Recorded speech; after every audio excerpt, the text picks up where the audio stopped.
Welcome to e-PG पाठशाला। E-PG पाठशालायां भवतां समेषां स्वागतं व्याहरामि।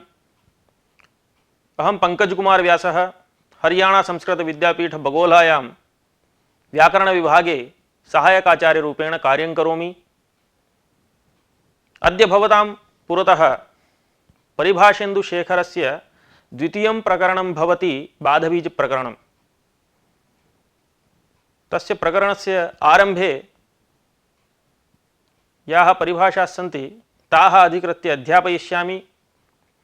तत्र बाधबीज प्रकरणम् इत्युक्ते एकेन शास्त्रेण अपरस्य शास्त्रस्य बाधः क्रियते, तत्र किं बीजम् इत्याधारीकृत्यैव बाधबीज इति तस्य प्रकरणस्य नाम। तत्र प्रथमा परिभाषा भवति पूर्वपरनित्यान्तरंग अपवादानाम् उत्तरोत्तरं बलीयः, ततः पुनः प्रसंग विज्ञानात् सिद्धं, तदुत्तरं सकृद्गतौ विप्रतिषेधे यद्बाधितं तद्बाधितमेव। एतत् परिभाषात्रयम् अधिकृत्य अद्य विचारः क्रियते। तत्र आदौ विद्यमानपरिभाषाद्वयं सम्पूर्णतया पाठ्यते। सकृद्गतौ विप्रतिषेधे यद्बाधितं तद्बाधितमेव इति परिभाषायाः कश्चन अंशः अस्मिन् पाठे उपस्थाप्यते। अग्रिमपाठे च अवशिष्टः अंशः प्रतिपादयिष्यते। एवञ्च अस्य पाठस्य मुख्याः अंशाः पूर्वपरनित्यान्तरंग अपवादानाम् उत्तरोत्तरं बलीयः इति परिभाषा वर्णनम्, अस्याः परिभाषायाः उदाहरणानि, पुनः प्रसंगविज्ञानादिति परिभाषायाः आवश्यकता, सकृद्गतौ विप्रतिषेधे यद्बाधितं तद्बाधितमेव इति परिभाषायाः का आवश्यकता, उभयोः अनयोः परिभाषयोः विप्रतिषेधसूत्रमेव मूलं, त्रजादिवत् शास्त्रीय दृष्टान्तेन सकृद्गतिन्यायसिद्धिः, लौकिक दृष्टान्तेन पुनः प्रसंगविज्ञानन्यायसिद्धिः इत्याद्यः अंशाः वर्तन्ते, ये अस्मिन् पाठे विचार्यन्ते। परिभाषेन्दुशेखरे शास्त्रत्व संपादनोद्देश बाधबीज शास्त्रशेष नामकानि त्रीणि प्रकरणानि सन्ति इति ग्रंथारंभे एव भवन्तः ज्ञातवन्तः। तेषु शास्त्रत्व संपादनोद्देश प्रकरण समाप्त्यनन्तरं बाधबीज प्रकरणम् आरब्धं ग्रंथकारेण। शास्त्रत्व संपादनानन्तरमेव बाधबीज प्रकरणारंभे बीजन्तु शास्त्रत्व संपादनं विना अनेन शास्त्रेण अस्य शास्त्रस्य बाधः इति कथमपि प्रतिपादयितुम् असम्भवरूपम्। यतः यावता सूत्रेषु शास्त्रत्वं नैव सम्पाद्यते तावता अनेन शास्त्रेण अस्य शास्त्रस्य बाधः इत्यादिकम् उपपादयितुमेव न शक्यते। शास्त्रत्वस्यैव तत्र तावता अनुपपन्नत्वात्। एवञ्च बाधबीज प्रकरणे परस्पर शास्त्रेषु बाध्यबाधक चिंतायां प्रवृत्तायां किं बीजम् इत्येतत् सर्वं भवन्तः पठिष्यन्ति। शास्त्रत्व संपादनोद्देश्य प्रकरणे यदा सूत्रेषु शास्त्रत्वं संपादितं ततस्तेषु परस्पर बाध्यबाधक चिंता लक्ष्य संपादनावस्थायां भवति, तदर्थं प्रकरणमिदम् आरब्धम्। तत्र एकेन उदाहरणेन शास्त्रयोः बाध्यबाधक भावे सति प्रवृत्तौ किं बीजं येन एकं शास्त्रं बाधित्वा अपरं शास्त्रं प्रवर्तते इति निरूपयामः संक्षेपेण। तथा हि रामेभ्यः इत्यादौ सुपिच इति दीर्घस्य बहुवचने झल्येत् इति एत्वस्य च युगपत् प्रसक्तिः।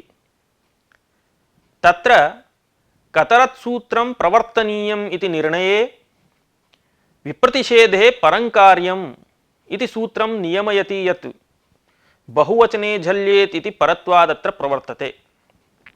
अतः एत्वमेव अत्र करणीयं, तेन रामेभ्यः इत्यत्र एत्वसिद्धिः। अत्र यथा पूर्वापेक्षया परत्वमेव बहुवचने झल्येत् इत्यस्य प्रवृत्तौ बीजं, तद्वत् अन्यत्र पूर्वात् परं, पूर्वात् नित्यं, परान्नित्यम् इत्यादि रीत्या द्वयोः शास्त्रयोः बाध्यबाधक भावे बीजं पूर्वपर नित्यांतरंग अपवादानाम् उत्तरोत्तरं बलीयः इति परिभाषया बोध्यते।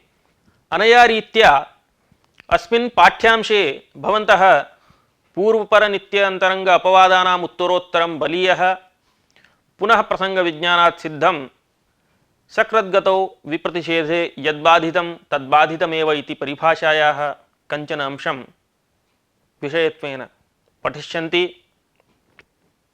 तत्र अस्मिन् प्रकरणे नाम बाधबीज नाम द्वितीय प्रकरणे शास्त्रयोः परस्परं बाधबीजं किम् इति निरूपयितुं प्रथमां परिभाषां ग्रन्थकारः उपस्थापयति पूर्वपरनित्यान्तरंग अपवादानाम् उत्तरोत्तरं बलीयः इति।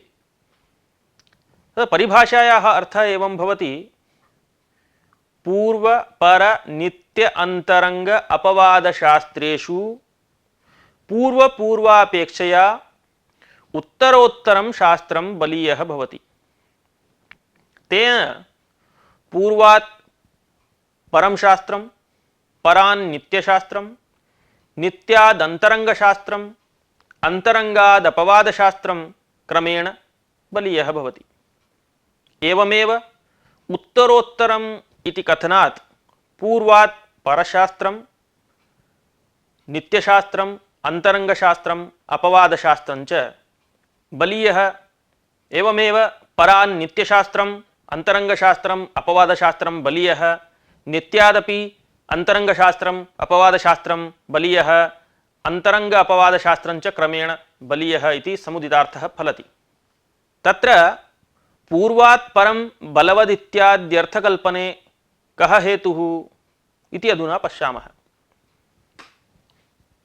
पूर्वात् परं बलवद्भवति इति कथने अयं हेतुः विप्रतिषेधे परं कार्यमिति शास्त्रमेव। विप्रतिषेधत्वं नाम तुल्यबलविरोधः, तुल्यबलत्वं च अन्यत्र सावकाशयोः द्वयोः शास्त्रयोः एकत्र लक्ष्ये युगपत् प्रवृत्ति प्रसंगत्वं। तयोः यत् परं तदेव परत्वं पूर्वशास्त्रस्य बाधे परशास्त्रस्य प्रवृत्तौ च बीजम्। परत्वं च अत्र सूत्राणाम् अष्टाध्यायी पठित सूत्रक्रमत्वम्। अत्र इदम् अवधेयम्। इदञ्च परशास्त्रं बहिरंगं न स्यात् अनित्यं। तत्र पूर्वात् परं बलवदित्याद्यर्थकल्पने कः हेतुः इति अधुना पश्यामः। पूर्वात् परं बलवद्भवति इति कथने अयं हेतुः विप्रतिषेधे परं कार्यमिति शास्त्रमेव। न स्यात् उत्सर्गरूपं न स्यात्। एतत् त्रितय धर्मरहितमेव परशास्त्रं तुल्यबलयोः पूर्वस्य बाधकं भवति। यतः बहिरंगत्वम् अनित्यत्वम् उत्सर्गत्वं च एते त्रयो धर्माः दुर्बलत्वे हेतवः भवन्ति। एतदनेन प्रकारेणापि निरूपयितुं शक्यते यत् शास्त्रीयकार्ये बाध्यबाधकभावनिर्णयः द्वयोरेव शास्त्रयोः कार्योर्वा मध्ये क्रियते तच्च पूर्वत्वपरत्वरूपेण गृह्यते। एतयोरेव द्वयोर्मध्ये नित्यानित्यभावः अंतरंग बहिरंगभावः उत्सर्गापवादभावश्च प्रकल्प्यते। अनया रीत्या पूर्वपरशास्त्रयोः मध्ये यन्नित्यम् अंतरंगम् अपवादो वा तदेव अन्यस्य बाधकम्। यतः नित्यांतरंग अपवादानां बलवत्वम् अधिकम्। अतएव पूर्वशास्त्रं यदि नित्यम् अंतरंगम् अपवादो वा तदा परमपि बाधते। एतस्य सर्वस्यापि कथनस्य अयमभिप्रायः यत् एतत् त्रितयधर्मयुक्तं पूर्वशास्त्रं परशास्त्रं वा स्यात् तदा तयोः तुल्यबलं निरूपयितुं न शक्यते। तुल्यबलमित्युक्ते द्वे अपि शास्त्रे नित्ये वा भवतु भवताम् अनित्ये वा भवताम्। एवमेव अंतरंगे वा बहिरंगे वा उत्सर्गौ वा अपवादौ वा स्याताम् तदा एव परशास्त्रं पूर्वापेक्षया बलवत्वात् पूर्वं बाधित्वा प्रवर्तते।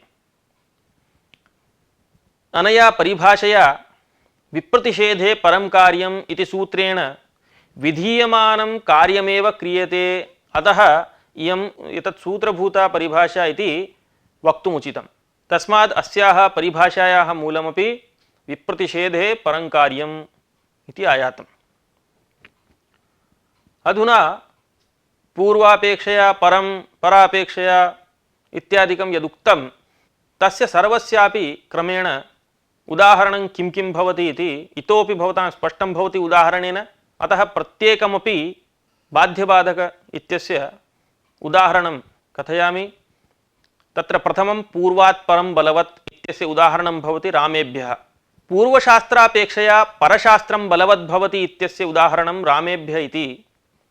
तत्र राम इति अदन्त प्रातिपदिकात् कृत्तद्धित समासाश्चेति सूत्रेण प्रातिपदिकसंज्ञायां चतुर्थी पंचम्योः बहुवचन विवक्षायां सोत्समोट् इत्यादि सूत्रेण भ्यस् प्रत्यये रामभ्यस् इति जाते ययादौ सुपि परे सुपि च इति दीर्घः अदन्ताङ्गस्य, झलादौ बहुवचने सुपि परे बहुवचने झल्येत् इति एत्वं च अदन्ताङ्गस्य युगपत् प्रवर्तते। प्रवर्तते नाम युगपत् प्राप्नुतः। एवञ्च सुपि च इति दीर्घस्य बहुवचने झल्येत् इति एत्वस्य च युगपत् प्राप्तौ बाध्यबाधकचिन्तायाम् इत्थं विचारः क्रियते। बहुवचने झल्येत् इत्यस्य अप्राप्तिस्थलं रामाय इति भवति। तत्र सुपि च इति चरितार्थः। एवमेव सुपि च इत्यस्य अप्राप्तिस्थलं भवति रामेषु इति। तत्र बहुवचने झल्येत् इति चरितार्थः। तस्मात् एतयोः शास्त्रयोः समबलत्वं सम्पन्नं। नाम अन्यत्र सावकाशयोः द्वयोः शास्त्रयोः एकस्मिन् लक्ष्ये युगपत् प्राप्तिर्भवति चेत् तुल्यबलविरोधः इति कौमुद्यादिग्रन्थेषु अपि निरूपितम्। तत्र अनयोः एकत्र लक्ष्ये रामेभ्य इत्यत्र युगपत् प्राप्तयोः तुल्यबलविरोधे सति बहुवचने झल्येत् इति शास्त्रं परत्वात् सुपि च इति शास्त्रं बाधित्वा प्रवर्तते। ततः एत्वं कृत्वा सस्य ऋत्वे विसर्गे रामेभ्यः इति सिद्ध्यति। द्वितीयं भवति परान्नित्यं बलवत्। परान्नित्यं बलवत् इत्यस्य उदाहरणं वर्तते तुदति इति। तथा हि तुद् धातोः परस्मैपदे वर्तमाने लट् इति सूत्रेण लट्लकारे तिप्तझि सिप्तस्थ मिवस्मस् ताताञ्झ थासाथां ध्वम् इड्वहिमहिं इति सूत्रेण प्रथमपुरुष एकवचन विवक्षायां तिप्रत्यये अनुबन्धलोपे तिंशित् सार्वधातुकम् इति सूत्रेण तिङः सार्वधातुकसंज्ञायां तुद् ति इत्यवस्थायां तुदादिभ्यः शः इति शविकरणप्रत्ययः पुगन्तलघुपदस्य च इति लघुपदगुणश्च युगपत् प्राप्नुतः। तत्र लघुपदगुणः यद्यपि परः तथापि लघुपदगुणे कृते अकृते च शप्रत्ययः प्रवर्तते, अतः सः नित्यः भवति। शप्रत्यये कृते तु लघुपदगुणो न प्रवर्तते।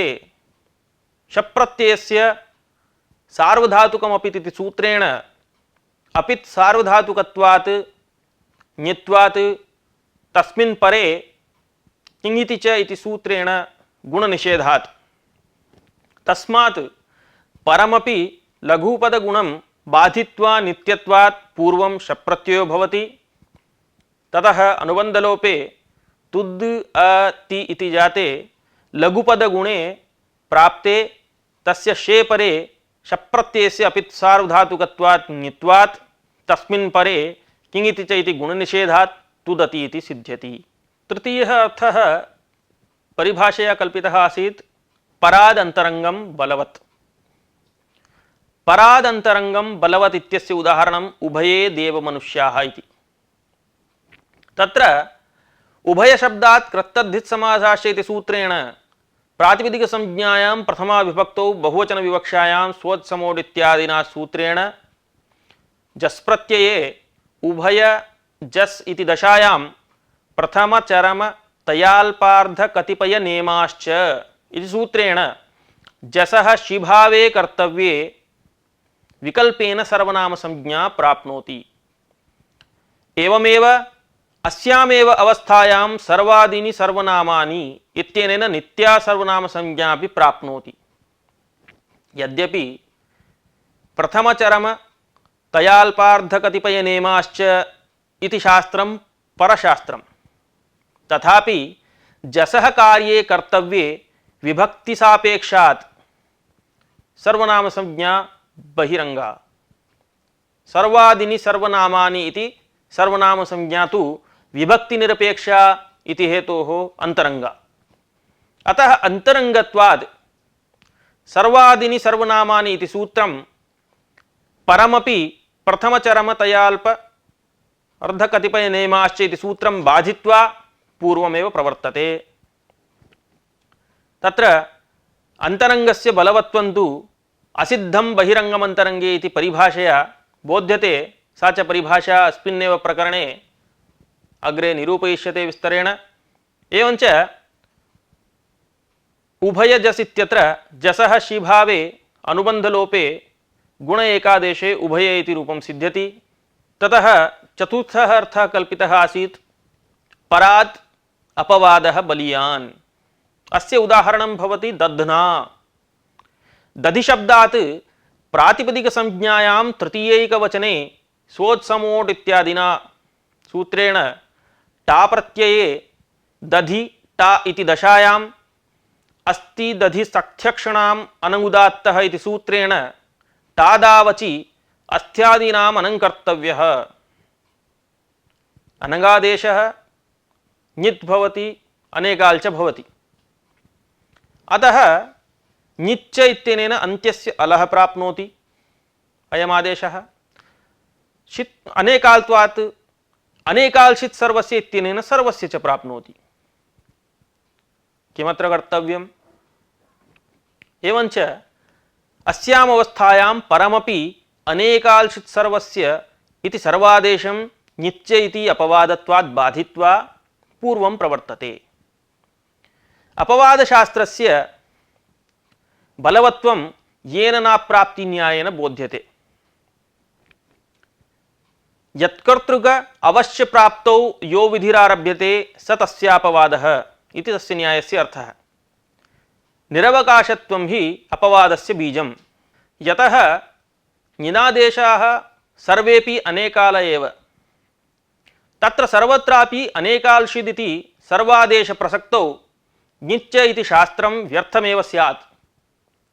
अनेकाल विशेषेषु ञित्सु अनेकाल्षिदिति सर्वादेशा प्रसक्तावपि न दोषः।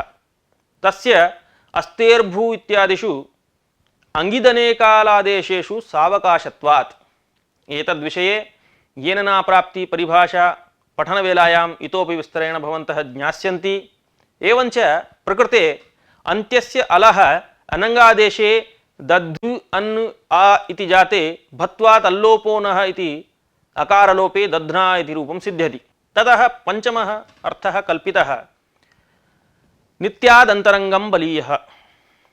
अस्य उदाहरणं ग्रामणिनि कुले सप्तम्यन्त प्रयोगोऽयं। कुले इति नपुंसकत्वस्फोरणाय अत्र समभिव्याहृतः। ग्रामं नयतीति ग्रामणी तस्मिन् कुले इति विवक्षिते ग्रामणी शब्दात् सप्तम्येकवचने निप्रत्यये ग्रामणी इ इति दशायाम् इकोचि विभक्तौ इति अजादौ विभक्तौ परतः नुम् ह्रस्वो नपुंसके प्रातिपदिकस्य इति प्रातिपदिकस्य अचः ह्रस्वश्च युगवत् प्राप्नुतः। तत्र नुम् तु ह्रस्वे कृते अकृते च भविष्यति। अतः नुम् नित्यः। ह्रस्वस्तु नुमि कृते न प्रवर्तेत अजन्तत्वाभावात्। परन्तु विभक्ति निरपेक्षत्वात् सः अंतरंगः। अतः अत्र नित्यमपि नुमं ह्रस्वः अंतरंगत्वात् बाधित्वा पूर्वं प्रवर्तते। एवञ्च प्रथमं ह्रस्वे कृते ग्रामणि इ इति जाते इकोचि विभक्तौ इति नुमि ग्रामणिनि इति सिद्ध्यति। ततः परिभाषया षष्ठः अर्थः सिद्धः आसीत् अंतरंगाद् अपवादः बलियान्। अस्य उदाहरणं श्रीशः इत्यादौ। तत्र श्री ईश इत्यवस्थायाम् इको यणचीति यणादेशः अकस्सवर्णे दीर्घः इति सवर्णदीर्घ एकादेशश्च युगपत् प्राप्नुतः।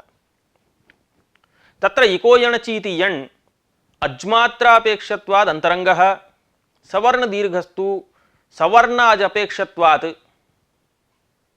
बहिरंगः। यतोहि तस्य सवर्ण अज अपेक्षितः तत्सूत्र प्रवर्तते, तस्मात् सः बहिरंगः। तथापि बहिरंगोपि सवर्णदीर्घः अपवादत्वात् अंतरंगं यणं बाधते। सवर्णास्थलेपि यणः प्रसक्त्या सवर्णदीर्घः निरवकाशत्वात् अपवादो भवति। इत्थं पूर्वपरनित्यन्तरंग अपवादानाम् उत्तरोत्तरं बलीयः इति अस्याः परिभाषायाः विषयः सोदाहरणं समाप्तः। इतः परं पुनः प्रसंगविज्ञानात् सिद्धम् इति द्वितीया परिभाषा अस्मिन् बाधबीज प्रकरणे पठिता। तस्याः अवतरणम् एवं वर्तते। पूर्वपरिभाषाया आसीत् पूर्वपरनित्यन्तरंग अपवादानाम् उत्तरोत्तरं बलीयः इति। तत्र परिभाषायां पूर्वापेक्षया परशास्त्रस्य बलवत्वस्वीकारे परशास्त्रेण पूर्वशास्त्रे बाधिते भिन्दी इत्यादौ परत्वात् तातंगादेशेन बाधितः धिभावः न स्यात् इति ग्रन्थे अवतारिका वर्तते। नाम पूर्वापेक्षया परशास्त्रस्य बलवत्वम् अस्ति, अतः पूर्वशास्त्रे बाधिते नाम प्रकृते भिन्दी इत्यादौ तातंगादेशेन बाधितः धिभावः न स्यात् इति अयं दोषः आगच्छति। तत्र विस्तरेण अस्य आशयं प्रकटयामि प्रक्रियया। रौधादिकात् भिद धातोः परस्मैपदे लोट् च इति सूत्रेण लोट्लकारे मध्यमपुरुषे एकवचन विवक्षायां तिप्तझि सिप्तस्थ इत्यादिना सूत्रेण सिपि तस्य तिंशित् सार्वधातुकम् इत्यनेन सार्वधातुक संज्ञायां रुधादिभ्यश्नम् इति श्नम् विकरणे तस्य मित्वात् अन्त्यादचः परत्वेन अन्तावयवत्वेन जाते भिन्नदु सी इति जाते सार्वधातुकमपित् इत्यनेन ज्ञद्वद्भावे श्नसोः अल्लोपः इति सूत्रेण सार्वधातुके क्ङिति परे श्नम् प्रत्ययस्य अकारस्य लोपे भिन्नु दु सी इति जाते सेर्ह्यपिच्च इति सूत्रेण सि स्थाने ह्यादेशे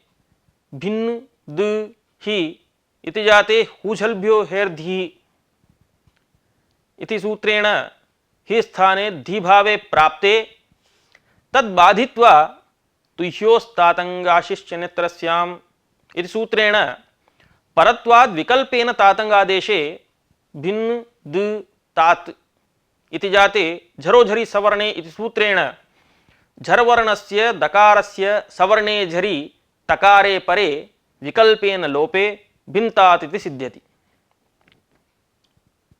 तातंग विकल्पेन विहितः, तस्मात् तातंगभाव पक्षे हि स्थाने धी कृते भिन् दु धि इति दशायां दकारलोपे भिन्धि इति द्वितीयं रूपमपि सिद्ध्यति इति वस्तुस्थितिः। परन्तु तातंगभाव पक्षे धीर् न स्यादिति अवतारिकायां दोषः दत्तः पूर्वपरिभाषा स्वीकारे। तत्र एवं दत्ते दोषे आशंका जायते। तातंगः वैकल्पिकत्वात् यदा तातंग न प्रवर्तते तदा तदभावे हि स्थाने धिः भवितुमर्हति खलु। तथा च भिन्धि भिन्तात् इति रूपद्वयेपि सिद्धे तातंगा बाधितः धीर् न स्याद् इति कथनमेव न युज्यते। तर्हि अवतारिकायां कथमयं दोषः प्रकटितः ग्रन्थकारेण, कथं वा तस्य संगतिर्भवेत् इति आशंका जायते। अस्याः आशंकायाः समाधानमेवम् उच्यते। तुह्योस्तातंगाशिष्यन्यतरस्यामिति तातंग विधायके सूत्रे विभाषार्थक अन्यतरस्यामिति पदम् उच्चरितम्। तत्र विभाषापदेन अभाव समानाधिकरण विधिर्भवति इति अर्थः कल्प्यते। नाम तुह्योस्तातंगाशिष्यन्यतरस्यामिति सूत्रे तुह्यो स्थाने तातंग विधीयते, तत्समानाधिकरणतया तदभावश्च विधीयते इत्यर्थः। एवंच विभाषा पद साहचर्यात् अभाव समानाधिकरणकः तुह्योः स्थाने तातंग विधीयते इत्यर्थः संपद्यते।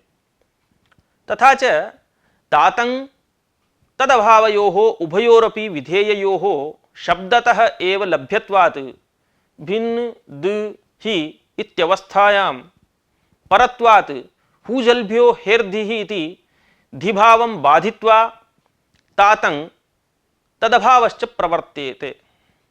ततः तातंग यदा न भवति तदा तदभाव विधेयस्य तत्र सत्वात् अभावेन बाधितः धीः न स्यादिति अभिप्रायः अवतारिकायाः।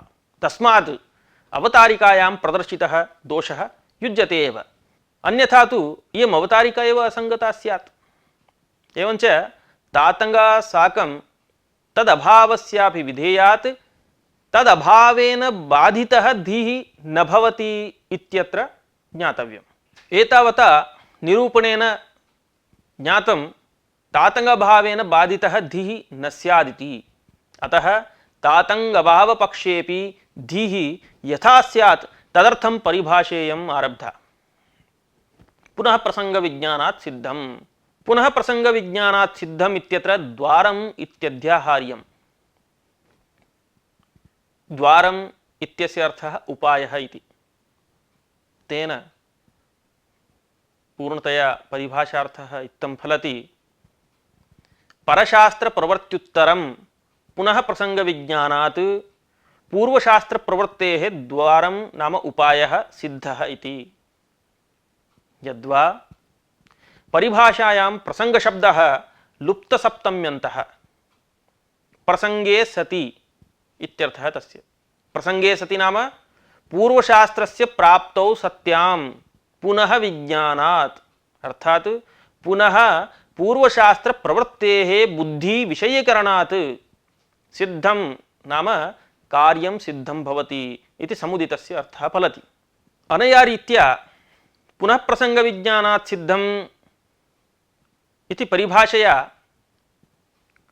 पूर्वशास्त्रस्य यदि पुनः प्रसंगः वर्तते चेत् तत्सिद्धये द्वारो नाम उपायः सिद्धः इति कृत्वा तातंगाभावे धीः न स्यादिति यदुक्तं, यः दोषः उक्तः सः प्रकृतपरिभाषया वार्यते।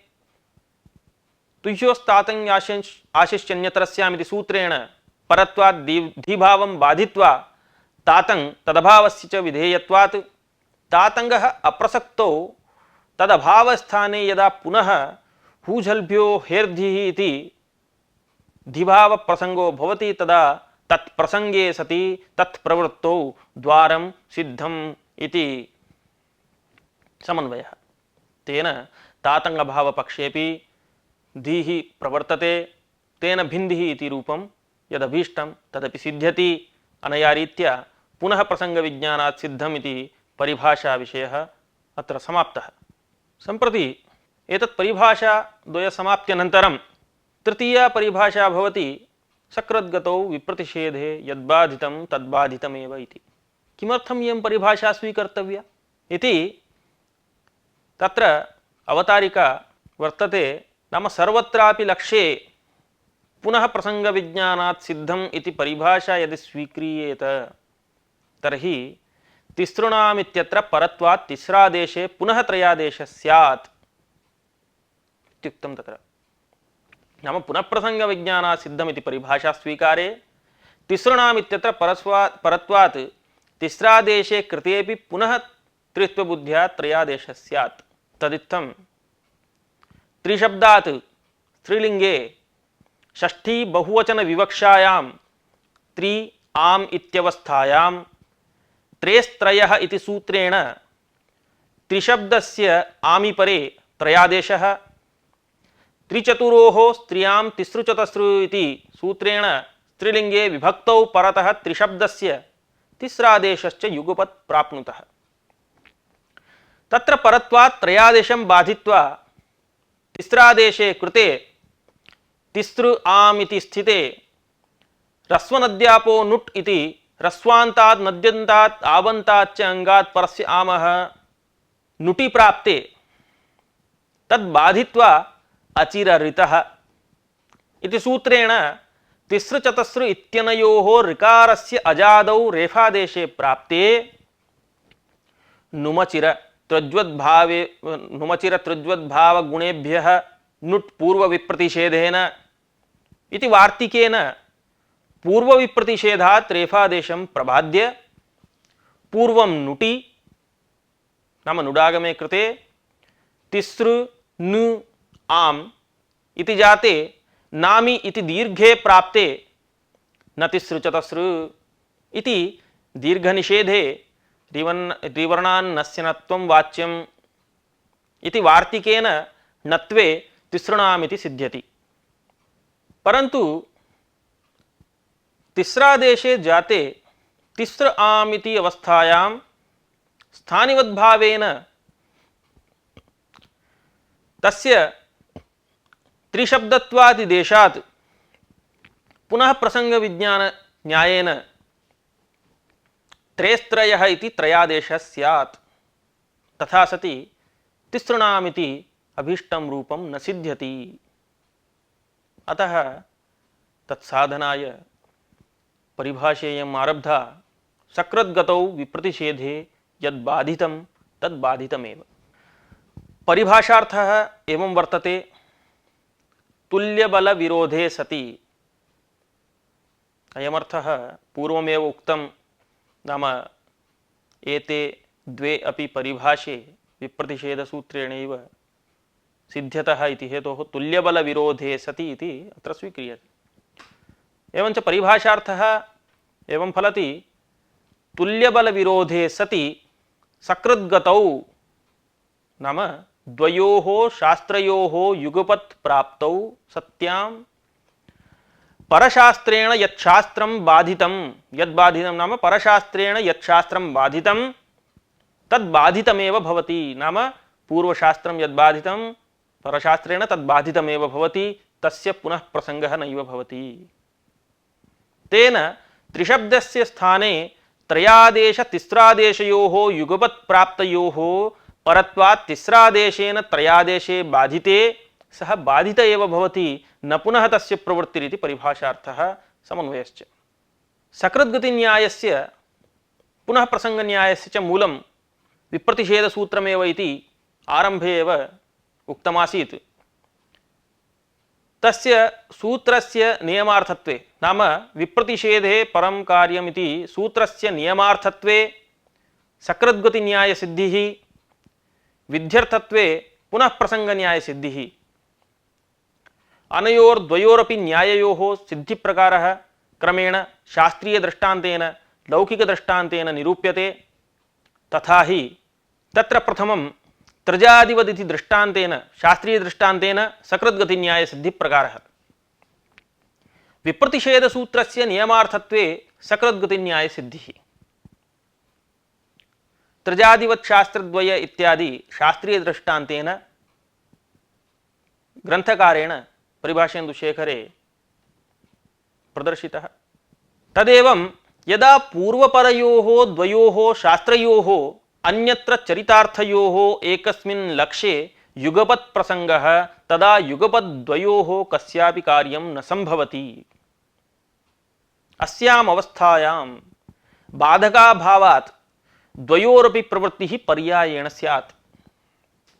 यथा ङुल्त्रचौ इत्यनेन ङुल्त्रचोः प्रत्यययोः धातुमात्राद् विधानेन विनिगमकाभावात् सर्वव्यक्त्युद्देशेन तयोर्विधानात् एकस्मिन् लक्ष्ये तयोः युगपद् असंभवात् पर्यायेण तयोः प्रवृत्तिर्भवति। तत्र विनिगमकं किमपि नास्ति। विनिगमकं नाम एकतर पक्षपातिका युक्तिः विनिगमकम् इत्युच्यते।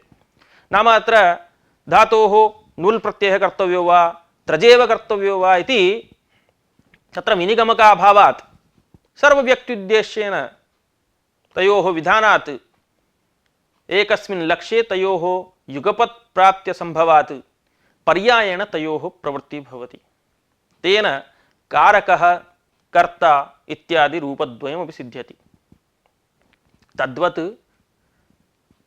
वृक्षेभ्यः इत्यादि लक्ष्ये सुपि च बहुवचने झल्येत् इत्यनयोः दीर्घयेत्व विधायक शास्त्रयोः कस्यापि व्यक्तिविशेष विषयकत्वाभावेन उभयोरपि स्वस्व सर्वव्यक्ति विषयतया उपप्लवेन पर्याय प्रसंगेन, उपप्लवो नाम आवृत्तिः, एवञ्च उपप्लवेन पर्याय प्रसंगेन द्वयोरपि प्रवृत्ति संभवे सति विप्रतिषेधे परमेव इति नियमार्थं विप्रतिषेध सूत्रम्।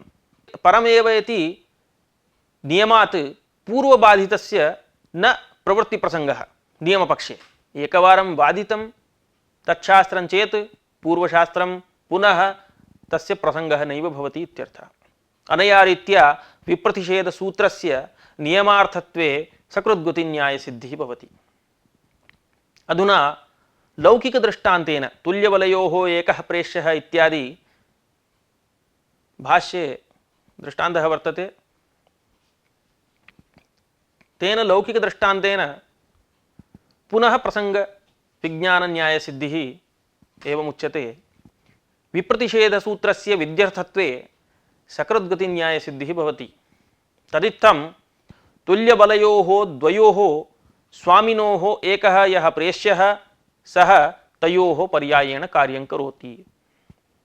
यदा तम उभौ युगपत् प्रेषयतः नानादिक्षु च कार्ये भवतः तदा प्रेष्यो युगपदुभयोः करणासंभवात् उभयोः कार्यं न करोति। यथा लोके भवद्भिरपि ज्ञायते, यदि कस्यचित् भृत्यस्य द्वौ स्वामिनौ वर्तेते, उभयोरपि समानबलं, तदा उभावपि स्वामिनौ तं भृत्यं एकस्मिन्नेव समये यदि कस्मिंश्चित् कार्ये प्रवर्तयतः चेत्, किंच तच्च कार्यम् उभाभ्याम् उच्यमानं कार्यं पृथक् पृथक् दिशि वर्तते चेत् सः किं कर्तव्य विमूढः सन् कस्यापि कार्यं न करोति। अस्य करोति चेत् अयं रुष्टः, अस्य करोति, तत्र न ज्ञायते तेन कस्य कार्यं कर्तव्यम्। उभाभ्याम् अस्मिन्नेव समये कर्तव्यम् इति युगपद् उच्यते। पृथक् पृथक् स्थले च कार्यं वर्तते, तस्मात् उभयोः करणासंभवात् उभयोरपि कार्यं सः न करोति। तथैव स्वामिस्थानीययोः लक्ष्यार्थयोः शास्त्रयोः प्रेष्यस्थानीये क्वचिल्लक्ष्ये युगपत् प्रवृत्त्य संभवात् अप्रवृत्तौ प्राप्तायां विप्रतिषेधं सूत्रं परविद्यर्थम्। पूर्वं यन्निरूपितं सकृद्गति इति न्यायसिद्धिः, तत्र उभयोरपि पर्यायेण प्राप्तिरासीत्, अतः तत्र नियमः कल्पितः। सिद्धे सति आरभ्यमाणो विधिः नियमाय भवति, तत्र उभयोरपि प्रवृत्तिः सिद्धा, तस्मात् तत्र इदमेव भवतु नाम परमेव भवतु इति नियमः कल्पितः। अत्र तु उभयोरपि युगपत् प्रवृत्त्य संभवात् कस्यापि प्रवृत्तिर्नास्ति इति हेतोः परविद्यर्थं विप्रतिषेधसूत्रम्।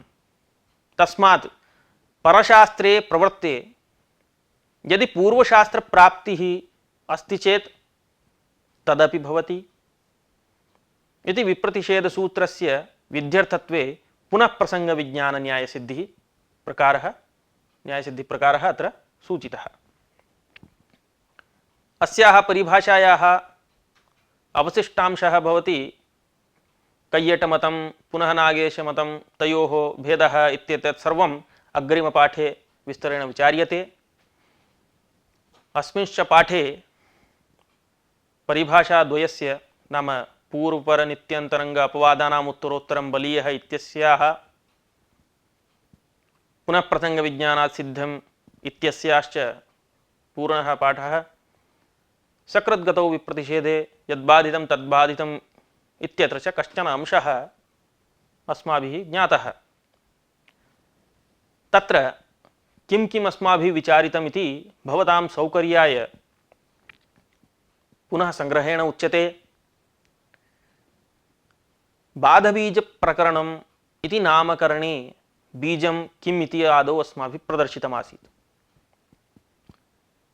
तत्र बाधबीजप्रकरणे शास्त्रयोः परस्परं बाध्यबाधकभावे किं बीजं तन्निरूपणाय अत्र काश्चन परिभाषाः पठिताः। तासु प्रथमा पूर्वपरनित्यान्तरङ्ग इत्यादि परिभाषा। इयञ्च परिभाषा पूर्वपूर्वशास्त्रापेक्षया उत्तरोत्तरशास्त्रस्य बलवत्वं सूचयति। विप्रतिषेधशास्त्रमूलिकेयं परिभाषा।